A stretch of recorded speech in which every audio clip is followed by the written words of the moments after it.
ರಾಜಕೀಯದಲ್ಲಿ republic Kannada ಬಿತ್ತರಿಸಿದಂಥ number 1 breaking ಈಗ ದೊಡ್ಡ ಮಟ್ಟದಲ್ಲಿ ಸಂಚಲನವನ್ನು ಮೂಡಿಸ್ತಾ ಇದೆ. ಡಿಸಿಎಂ ವಿಚಾರವಾಗಿ ಡಿಕೆ ಶಿವಕುಮಾರ್ ಅವರನ್ನ ಪ್ರಶ್ನೆ ಮಾಡಿದಂಥ ಸಂದರ್ಭದಲ್ಲಿ ಅವರು ಖಾರವಾಗಿಯೇ ಉತ್ತರ ಕೊಟ್ಟಿದ್ದಾರೆ. ಸುರ್ಜೇವಾಲರನ್ನೇ ಕೇಳಿ ಅನ್ನುವಂಥ ಮಾತುಗಳನ್ನು ಡಿಸಿಎಂ ಡಿಕೆ ಶಿವಕುಮಾರ್ ಹೇಳಿದ್ದಾರೆ. ಜೊತೆಗೆ ಗರಂ ಆಗಿ ಅವರು ಖಾರವಾಗಿಯೇ ಉತ್ತರವನ್ನು ಕೊಟ್ಟಿರೋದು. ಈ ಬಗ್ಗೆ ಅಷ್ಟು ಮಾತ್ರ ಅಲ್ಲ, ನಮ್ಮ ಸ್ಟೋರಿ ಬೇರೆ ಎಲ್ಲ ಚಾನಲ್ಗಳಲ್ಲೂ ಕೂಡ ಇದು ಫಾಲೋ ಅಪ್ ಆಗ್ತಾ ಇರುವಂಥದ್ದು ಕೂಡ ಬಹಳ ವಿಶೇಷ. 3 DCM ಬಗ್ಗೆ AICC KPCC ನಿರ್ಧಾರ ಮಾಡುತ್ತೆ ಅಂತೇಳಿ ಒಂದು ಕಡೆ ಚಲುವರಾಯಸ್ವಾಮಿ ಹೇಳಿದ್ದಾರೆ, ಮತ್ತೊಂದು ಕಡೆ ನಾನು ಆಕಾಂಕ್ಷಿಯಲ್ಲ, ವಿಚಾರ ಅಪ್ರಸ್ತುತ ಅಂಥೇಳಿ HK ಪಾಟೀಲ್ ಕೂಡ ಹೇಳಿದ್ದಾರೆ. ಹೆಚ್ಚುವರಿ DCM ಆಯ್ಕೆಗೆ ಬಹುತೇಕ ಶಾಸಕರ ಒಪ್ಪಿಗೆ ಇದೆ ಅಂಥೇಳಿ ರಾಜಣ್ಣ ಕೂಡ ಹೇಳಿದ್ದಾರೆ. ಕೇವಲ ಶಾಸಕರು ಮಾತ್ರ ಅಲ್ಲ, ಒಂದು ಕಡೆ DK ಶಿವಕುಮಾರ್ ಒಪ್ಪಿಗೆ ಕೂಡ ಇದೆ ಅನ್ನುವಂಥ ಮಾತುಗಳನ್ನು ಅವರು ಹೇಳ್ತಿದ್ದಾರೆ. ಸೊ ಕಾದು ನೋಡಬೇಕಾಗುತ್ತೆ. ಈ ಒಂದು DCM ವಿಚಾರ ರಾಜ್ಯ ರಾಜಕೀಯದಲ್ಲಿ ದೊಡ್ಡ ಮಟ್ಟದ ಸಂಚಲನ ಮೂಡಿಸ್ತಾ ಇದೆ. ಹಾಗಾದರೆ ಯಾವ್ಯಾವ ನಾಯಕರು ಏನೆಲ್ಲ ಹೇಳಿಕೆ ಕೊಟ್ಟಿದ್ದಾರೆ ಬಗ್ಗೆ ನೋಡೋಣ ಬನ್ನಿ.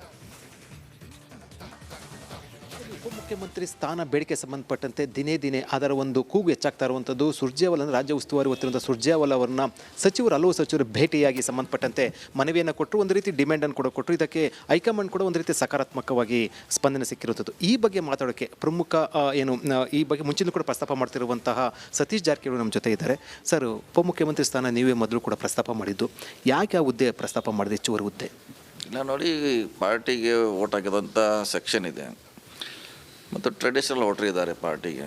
ಸೊ ಅವ್ರು ಬೇಕಂತ ಮುಂಚೆ ಪಕ್ಷದಲ್ಲಿ ಡಿಮಾಂಡ್ ಇದೆ, MLAಗಳು ಡಿಮಾಂಡ್ ಇದೆ, ಮಂತ್ರಿಗಳು ಕೂಡ ಡಿಮಾಂಡ್ ಇದೆ. ಮುಂಚೆಯಿಂದಲೇ ಕೇಳ್ತಾರೆ, ಇದೆ ಹೊಸದೇನಲ್ಲ. ಸೊ ಅವಾಗ ಯಾವುದೋ ಕಾರಣಕ್ಕೆ ಒಂದು ಮಾಡಿದರು. ಈಗ ಲೋಕಸಭಾ ದೃಷ್ಟಿ ಚುನಾವಣೆ ದೃಷ್ಟಿಯಿಂದ ಬೇರೆ ಸಮುದಾಯ ಕೂಡಿ ಅಂತ ಪಾರ್ಟಿಯಲ್ಲಿ ಅದು ಒಮ್ಮತ ಮೂಡಿದ್ದಾರೆ ಅಷ್ಟೇ. ಈಗ 135 MLA ಅಂದರೆ ನಿಮ್ಮ ಪಕ್ಷದಲ್ಲಿರುವಂಥ ಕಾಂಗ್ರೆಸ್ನಲ್ಲಿ ಎಷ್ಟು ಜನ MLA ಈ ರೀತಿ ಉಪಮುಖ್ಯಮಂತ್ರಿ ಸ್ಥಾನ ಬೇಕು ಅನ್ನೋದು ಡಿಮ್ಯಾಂಡ್ ಮಾಡ್ತಾ ಇದ್ದಾರೆ ಸರ್? ಯಾರೂ ಡಿಮಾಂಡ್ ಮಾಡಿಲ್ಲ. ಸಮುದಾಯವಾರು ಕೊಡಿ ಅಂತ ಡಿಮಾಂಡ್, ಯಾರು ಇಂಡಿವಿಜುವಲ್ ಆಗಿ ನಮಗೆ ಕೊಡಿ ನಿಮಗೆ ಕೊಡಿ ಅಂತ ಯಾರು ಕೂಡ ಹೇಳಿಲ್ಲ. ಸಮುದಾಯ ಯಾವ್ದು ನಿಮ್ಮನ್ನು ಪ್ರೊಟೆಕ್ಟ್ ಮಾಡಿದ ಇಲ್ಲಿವರೆಗೆ ನಿಮ್ಮ ಜೊತೆ ಇದ್ದಾರೆ, ಅವ್ರಿಗೊಂದು ಶಕ್ತಿ ತುಂಬುವಂಥ ಕೆಲಸ ಮಾಡಿ ಅವ್ರಿಗೂ ಅಟ್ರಾಕ್ಷನ್ ಮಾಡಿ. ಯಾಕಂದರೆ BJP ಅವರು DCM ಮಾಡ್ತಿದ್ದಾರೆ, ಅವರು ಜಾತಿವಾರ ಮಾಡಿದ್ದಾರೆ, ಹೊಸಬರಿಗೆ CM ಕೊಟ್ಟಿದ್ದಾರೆ. ಹೊಸ ಪ್ರಯೋಗ ಆಗ್ತಾಯಿದೆ ನಮ್ಮ ಎದುರಿಗೆ.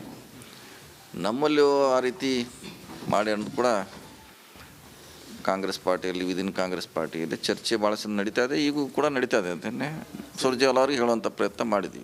ಸುರ್ಜೇವಾಲ ಏನಂತ ಹೇಳಿದ್ರು ಸರ್ ತಮ್ಮ ಒಂದು ಬೇಡಿಕೆಗೆ? ಹೇಳಿದ್ವಿ, ಅದನ್ನು ವರಿಷ್ಠರ ಗಮನಕ್ಕೆ ತರ್ತೀವಿ. ಯಾಕೆ ನಾನು ಒಬ್ಬನೇ ಅಲ್ಲ ಪಾರ್ಟು.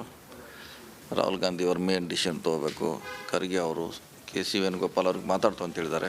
ಇಲ್ಲೇನು ನಾವು ಮಾತಾಡಿದ್ದೀವಿ, ನಾನು ಕಡಿಮೆ ಮಾಡ್ತೀವಿ ಅಂತ ಹೇಳಿದ್ದಾರೆ. ಸರ್, ಈಗ ಒಂದು ಜಾತಿವಾರು ಸಮುದಾಯ ಚುನಾವಣೆ ನಡೆಯುವಂಥ ಜಾತಿ ಲೆಕ್ಕಾಚಾರ ಎಲ್ಲ ಕೂಡ ಈ ಲಿಂಗಾಯತ ಇರ್ಬೋದು, ಅದೇ ರೀತಿ SC ST ಇರ್ಬೋದು, ಮತ್ತು ದಲಿತ ಇರ್ಬೋದು, ಅಲ್ಪಸಂಖ್ಯಾತ ಇರ್ಬೋದು, ಈ ಎಲ್ಲ ಭಾಗ ಶಾಸಕರು ಕೂಡ ತಮ್ಮ ಪಕ್ಷದಲ್ಲಿರುವಂಥದ್ದು. ಅಂದರೆ ಅಷ್ಟು ಜನ ಶಾಸಕರು ಕೂಡ ಉಪಮುಖ್ಯಮಂತ್ರಿ ಆದರೆ ಒಳ್ಳೆಯದು ಅನ್ನುವಂಥದ್ದು ಅಭಿಪ್ರಾಯ ಹೊಂದಿರ್ತಾರಂತ?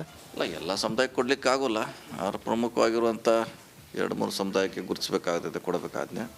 ಸೊ ಅಂತಿಮವಾಗಿ ಕೊಡಬೇಕಂದಾಗ ಇದೆಲ್ಲ ಪ್ರಾರಂಭ ಆಗ್ತೈತೆ. ನೋಡೋಣ. ಈಗಂತೂ ನಾವು ಹೇಳಿದ್ವಿ, ಕಾಂಗ್ರೆಸ್ನಲ್ಲಿ ಯಾರೋ ಮತ್ತಾರು ಗುರುತಿಸ್ಕೊಂಡಿದ್ದಾರೆ, ಅವ್ರಿಗೆ ಪ್ರಾತಿನಿಧ್ಯ ಕೊಡ ಅಂತ ಹೇಳಿದ್ವಿ ಅಷ್ಟೇ. ಮುಖ್ಯಮಂತ್ರಿ ಸಿದ್ದರಾಮಯ್ಯ ಕೂಡ ಉಪಮುಖ್ಯಮಂತ್ರಿ ನೇಮಕ ಸಂಬಂಧಪಟ್ಟಂತೆ ಪಾಸಿಟಿವ್ ಆಗಿದ್ದಾರೆ, ಅವರು ನಿಲುವನೆ. ಯಾಕಂದ್ರೆ ನೀವು ತಾವು ಅವ್ರ ಆಪ್ತ ಬಳಗದಲ್ಲಿ ಗುರುತಿಸ್ಕೊಂಡಿರುವಂಥದ್ದು.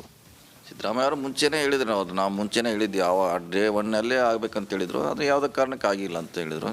ಸೊ ಅವರು ಮುಂಚೆಯಿಂದ ಸಹಮತ ಇದ್ದೇ ಇದೆ ಅದಕ್ಕೆ ಆಗಬೇಕಂತ. ಇವಾಗ ಮುಖ್ಯಮಂತ್ರಿ ಹತ್ರ ಏನಾದರೂ ತಾವು ಮಾತಾಡಿದೆ ಸರ್ ಇತ್ತೀಚೆಗೆ ಉಪಮುಖ್ಯಮಂತ್ರಿ ನೇಮಕ ಸಂಬಂಧಪಟ್ಟಂತೆ? ಇದ್ರ ಬಗ್ಗೆ ಏನು ಅವ್ರ ಜೊತೆ ಚರ್ಚೆ ಆಗಿಲ್ಲ. ಇದು ಅವರೇನು ಇದ್ರ ಬಗ್ಗೆ ನಮಗೇನು ಹೇಳಿಲ್ಲ. ಆದರೆ ನಮ್ಮ ಗ್ರೂಪ್ನಲ್ಲಿ ಸಾಕಷ್ಟು ನಾವು ಸೇರಿದ್ದೀವಿ, ಇಲ್ಲೂ ಸೇರಿದ್ದೀವಿ, ಪರಮೇಶ್ವರ ಮನೆ ಸೇರಿದ್ವಿ, ಬೇರೆ ಬೇರೆ ಕಡೆ ಸೇರಿದ್ದೀವಿ, ಚರ್ಚೆ ಆಗಿದೆ. ಇದನ್ನು ಕೇಳೋದು ಸೂಕ್ತ ಅಂತ ಅಭಿಪ್ರಾಯ ಬಂದಾಗ ಸುರ್ಜೇವಾಲ ಅವ್ರ ಟೈಮ್ ಕೇಳಿದ್ದೀವಿ. ಸೊ ಟೈಮ್ ಕೊಟ್ಟಿದ್ರು, ನಿನ್ನೆ ಹೋಗಿ ಚರ್ಚೆ ಮಾಡಿ ಹೇಳಿ ಬಂದಿದ್ದೀವಿ. ಅಂದರೆ ಅದು ಅದನ್ನು ಹೊರತುಪಡಿಸಿ ಒಂದು ವಿಚಾರ ಚರ್ಚೆ ಆಗ್ತಾ ಇರುವಂಥದ್ದು ಸರ್. ಅಂದರೆ ಈಗ 2 ವರ್ಷ ನಂತರ ಬದಲಾವಣೆ ಅನ್ನೋ ಸಂಬಂಧಪಟ್ಟಂತೆ ಅಂತ ಚರ್ಚೆ ಆಗ್ತಾ ಇರುವಂಥದ್ದು. ತಸನ್ನು ಮುಖ್ಯಮಂತ್ರಿ ಬದಲಾವಣೆ ವಿಚಾರ ಬಂದಾಗ ಸೊ ಅಂದರೆ ಏನು ನಿಮ್ಮ ಅಭಿಪ್ರಾಯ ಏನಿರುತ್ತೆ? ಅದು ಪಾರ್ಟಿಗೆ ಬಿಟ್ಟಂಥ ವಿಚಾರ. ಯಾಕಂದ್ರೆ ಅದು ನಮ್ಗೆ ಗೊತ್ತಿಲ್ಲ ಅದು ಆಗ್ತೈತೆ ಅಥವಾ ಇಲ್ಲ. ಆಗೋದಾರೆ ಅವಾಗೇನು ಸಂದರ್ಭ ಸನ್ನಿವೇಶ ಅವೇನು ಗೊತ್ತಿಲ್ಲ ನನಗೆ. ಸೊ ಅದು ಆ ಕಡೆ ಅದು ಇಲ್ಲೇ ಇಲ್ಲ. CM ಕಡೆ ಈಗ ಯಾರು ಕ್ಲೇಮ್ ಇಲ್ಲ ಈ ಗುಂಪಿನಲ್ಲಿ. DCM ಕ್ಲೇಮ್ ಅಷ್ಟೇ ಈ ಗುಂಪಿನಲ್ಲಿರುವಂಥ ಬೇಡಿಕೆ. ಯಾಕೆ ಉತ್ತರ ಕರ್ನಾಟಕ ಭಾಗದಿಂದ ಮತ್ತು ಪ್ರಭಾವಿ ನಾಯಕರಾಗಿರುವಂಥ ಸತೀಶ್ ಜಾರಕಿಹೊಳಿ ಯಾಕೆ CM ಆಗಬಾರ್ದು? ಒಂದು ವೇಳೆ ಮುಂದಿನ 2 ವರ್ಷ ನಂತರ ಒಂದು ವೇಳೆ ಆ ರೀತಿ ಪರಿಸ್ಥಿತಿ ಬಂದರೆ? ಇಲ್ಲ, ಅದು ಪಾರ್ಟಿ ಡಿಸೈಡ್ ಮಾಡೋಕೆ ಈಗ ಆ ಪ್ರಶ್ನೆ ಇಲ್ಲ. ಈಗ CM ಅವ್ರ ಚರ್ಚೆ ಈಗ ಪ್ರಶ್ನೆ ಇಲ್ಲ. ಆವಾಗ ನೋಡೋಣ, ಅದು ನಮ್ಮ ಕೈಯಲ್ಲಿ ಇಲ್ಲ. ಅದು ಈಗ ಸೀಮಿತವಾಗಿರುವಂಥ DCMಗೆ ಮಾತ್ರ ಈಗ ಚರ್ಚೆ. DK ಶಿವಕುಮಾರ್ ಹೆಚ್ಚುವರಿ DCMಗೆ ವಿರೋಧ ವ್ಯಕ್ತಪಡಿಸ್ತಾ ಇದ್ದಾರೆ ಸರ್. ಯಾಕಂದರೆ ಇಲ್ಲಿವರೆಗೂ ರಿಯಾಕ್ಷನ್ ಕೊಟ್ಟಿಲ್ಲ. ಸೊ ಅವರು ಒಂದು ಮಾತನ್ನು ಹೇಳಿದ್ರು ಮೊನ್ನೆ, ಉಪಮುಖ್ಯಮಂತ್ರಿ ಈಗ ಇಂಪಾರ್ಟೆಂಟ್ ಅಲ್ಲ, ಲೋಕಸಭಾ ಚುನಾವಣೆಗೆ ಗೆಲ್ಲೋದು ಇಂಪಾರ್ಟೆಂಟ್ ಅಂತ ನೇರವಾಗಿ ಹೇಳಿದ್ರು ಸರ್.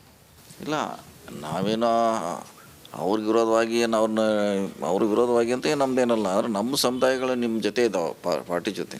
ಅವ್ರಿಗೊಂದು ಶಕ್ತಿ ತುಂಬಂಥ ಕೆಲಸ ಮಾಡಿ ಇನ್ನೂ ಹೆಚ್ಚಿಗೆ ಅವ್ನು ಬಳಸ್ಕೊಳ್ಳಿ ಲೋಕಸಭಾ ಚುನಾವಣೆ ಅನ್ನೋದು ನಮ್ಮದು ಡಿಮಾಂಡ್ ಇದೆ. ಅವರು ಒಂದು ಚರ್ಚೆಯಾಗಿ ಶುರುವಾಗಿರೋದು ಉಪಮುಖ್ಯಮಂತ್ರಿ 3-4 ಆದರೆ ಸೊ ನಾನು ಕೂಡ ಉಪಮುಖ್ಯಮಂತ್ರಿ ಪ್ರಯೋಜನ ಇಲ್ಲ, ನಾನು ಕೂಡ ಇಳಿತೀನಿ ಅನ್ನೋ ಒಂದು ಸಂದೇಶ ಹೈಕಮಾಂಡ್ ರವಾನೆ ಮಾಡಿದ್ದಾರೆ ಅನ್ನೋಂಥದ್ದು ಒಂದು ಮೂಲಗಳ ಮಾಹಿತಿ. ಅದ್ರ ಬಗ್ಗೆ ನಮಗೆ ಗೊತ್ತಿಲ್ಲ. ಅದ್ರ ಬಗ್ಗೆ ಆ ಪಾರ್ಟ್ ಅಂತ ನಾವು ಚರ್ಚೆ ಮಾಡೋದು ಅವಶ್ಯಕತೆ ಇಲ್ಲ. ಏನಿದ್ರು ನಮಗೆ ಹೆಚ್ಚಿಗೆ ಕೊಡೋದು ಅಷ್ಟೇ ನಮ್ಮ ಡಿಮಾಂಡ್. ಒಂದು ವೇಳೆ 3-4 ಉಪಮುಖ್ಯಮಂತ್ರಿ ನೇಮಕ ಮಾಡುವಂಥ ಸಾಧ್ಯತೆ ಇರೋದು ಪಕ್ಷದಲ್ಲಿ, ಅಂಥ ಸಂದರ್ಭದಲ್ಲಿ ಡಿ ಕೆ ಶಿವಕುಮಾರ್ ರೆಬಲ್ ಆಗ್ತಾರೆ ಅನ್ನೋ ಒಂದು ಆತಂಕ ಇಲ್ವಾ? ರೆಬಲ್ ಆಗೋ ಪ್ರಶ್ನೆ ಇಲ್ಲ. ಯಾಕೆ ವಿದಿನ್ ದಿ ಪಾರ್ಟಿ ಇಲ್ಲ, ಇದೇನು ಪಾರ್ಟಿ ಬಿಟ್ಟು ಏನು ಆಗ್ತಾ ಇಲ್ಲ. ನಾವು ಪಾರ್ಟಿಯಲ್ಲಿ ಆಗ್ತಿದ್ದಾರೆ, ಅವರು ಇದ್ದಾರೆ ಆಲ್ರೆಡಿ. ಸೊ ರೆಬಲ್ ಆಗೋ ಪ್ರಶ್ನೆ ಇಲ್ಲ. ಯಾರು ಕೂಡಿ ಕೆಲಸ ಮಾಡಬೇಕಾಗಿದೆ. ನಾವು ಹೆಚ್ಚು ಸ್ಟ್ರೆಂತನ್ನು ಕೊಡೋದು ಲೋಕಸಭಾ ಚುನಾವಣೆಗೆ. ಯಾಕಂದರೆ ಅವಾಗ ಉಪಮುಖ್ಯಮಂತ್ರಿ ನೇಮಕ ಸಂಬಂಧಪಟ್ಟಂತೆ ಡಿ ಕೆ ಶಿವಕುಮಾರ್ ಕೂಡ ವಿರೋಧ ವ್ಯಕ್ತಪಡಿಸಿದ್ದು ಹೆಚ್ಚುವರಿ ನೇಮಕ ಸಂಬಂಧಪಟ್ಟ ಅದು ಬಹಿರಂಗ ಸತ್ಯ, ತಮಗೂ ಕೂಡ ಗೊತ್ತಿದೆ. ಯಾಕಂದ್ರೆ ಮುಖ್ಯಮಂತ್ರಿ ಸಿದ್ದರಾಮಯ್ಯ ಕೂಡ ಪ್ರಸ್ತಾಪ ಮಾಡಿದಾಗ ಅದನ್ನು ವಿರೋಧ ವ್ಯಕ್ತಪಡಿಸಿದ್ದು ಕೂಡ ಡಿ ಕೆ ಶಿವಕುಮಾರ್.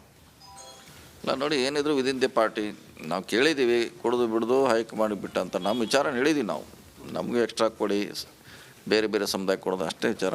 ಕೊಡೋದು ಬಿಡೋದು ನಾವು ಅಂತಿಮವಾಗಿ ನಿರ್ಣಯ ಮಾಡೋದು ಹೈಕಮಾಂಡ್ಗೆ ಬಿಟ್ಟಿದ್ದೀವಿ. ಅವ್ರು ನಿರ್ಧಾರ ಮಾಡ್ಬೇಕಷ್ಟೇ. ನಮ್ಮ ವಿಚಾರಗಳನ್ನ ಹೇಳಿದ್ದೀವಿ ಅವ್ರಿಗೆ. ಕೊಡೋದು ಬಿಡೋದು ಅವ್ರಿಗೆ ಸಂಬಂಧಪಟ್ಟದ್ದು. ಈಗ ಹೈಕಮಾಂಡ್ ಏನೇ ಡಿಸಿಷನ್ ತಗೊಂಡು ಒಂದೇಳು 3 ಅಥವಾ 4 ಉಪಮುಖ್ಯಮಂತ್ರಿ ನೇಮಕ ಮಾಡಿದ್ರು ಕೂಡ ಅದು ಡಿ ಕೆ ಶಿವಕುಮಾರ್ ಸೇರಿದಂತೆ ಎಲ್ಲರೂ ಕೂಡ ಅದನ್ನು ಒಪ್ಕೊಳ್ಬೇಕಂತ ಪರಿಸ್ಥಿತಿ ಬರುತ್ತಲ್ವ ಸರ್? ಒಪ್ಕೊಳ್ಳೇಬೇಕಲ್ಲ. ಹೈಕಮಾಂಡ್ ಹೇಳಿದ ಮ್ಯಾಗ ಅದು ಒಂದೇ ಅಂದ್ರೆ ಒಪ್ಕೋಬೇಕು, 4 ಅಂದರೂ ಒಪ್ಕೊಳ್ಳೇಬೇಕು. ಲೋಕಸಭಾ ಚುನಾವಣೆಗೆ ಒಂದು ವೇಳೆ ಮಾಡಲಿಲ್ಲ ಅಂತಂದರೆ, ಉಪಮುಖ್ಯಮಂತ್ರಿ ನೇಮಕ ಮಾಡಲಿಲ್ಲ ಅಂತಂದರೆ ಲೋಕಸಭಾ ಚುನಾವಣೆಗೆ ಯಾವ ರೀತಿ ಪರಿಣಾಮ ಬೀರುತ್ತೆ ತಮ್ಮ ಒಂದು ರಾಜಕೀಯ ಲೆಕ್ಕಾಚಾರದ ಪ್ರಕಾರ? ನಾವೇನು ಬೇರಲ್ಲ, ಆಲ್ರೆಡಿ ಇದ್ದವ್ರಂತ ನಮ್ಮ ಬಿಡಿ ಇದ್ದೇ ಇದ್ದಾರೆ. ಅವರೇನು DCM ಕೊಟ್ಟರೆ ಇರ್ತಾರೆ, ಇಲ್ಲೇನು ಇದ್ದೇ ಇರ್ತಾರೆ. ಅವ್ರಿಗೆ ಎಕ್ಸ್ಟ್ರಾ ಗೇನ್ ಮಾಡಲಿಕ್ಕೆ, ಎಕ್ಸ್ಟ್ರಾ ಆಕರ್ಷಣೆ ಮಾಡಲಿಕ್ಕೆ ಆ ಥರ ಅವಶ್ಯಕತೆ ಅಂತ ನಮ್ಮ ಭಾವನೆ, ಡಿಮಾಂಡು. ಇದು ಸತೀಶ್ ಜಾರಕಿಹೊಳಿ ಮಾತು. ಅವ್ರು ಹೇಳ್ತಾ ಇರುವಂಥದ್ದು ಉಪಮುಖ್ಯಮಂತ್ರಿ ನೇಮಕ ಸಂಬಂಧಪಟ್ಟಂತೆ ನಾನು ಡಿಮ್ಯಾಂಡ್ ಇಟ್ಟಿದ್ದೀವಿ, ಕೊಡೋದು ಬಿಡೋದು ಹೈಕಮಾಂಡ್ ಬಿಟ್ಟು ವಿಚಾರ. ಆದರೆ ಏನೇ ಹೇಳಿದ್ರು ಕೂಡ ಅದು ಎಲ್ಲರೂ ಕೂಡ ಬದ್ಧವಾಗಿರಬೇಕಂತ ಹೇಳಿಕೆ ಕೊಟ್ಟಿರುವಂಥದ್ದು. ಕೆಂಪರ್ ಪರ್ಸನ್ ಮಧು ಜೊತೆ ವಿಜಯ ಜನ ರಿಪಬ್ಲಿಕ್ TV, ಬೆಂಗಳೂರು.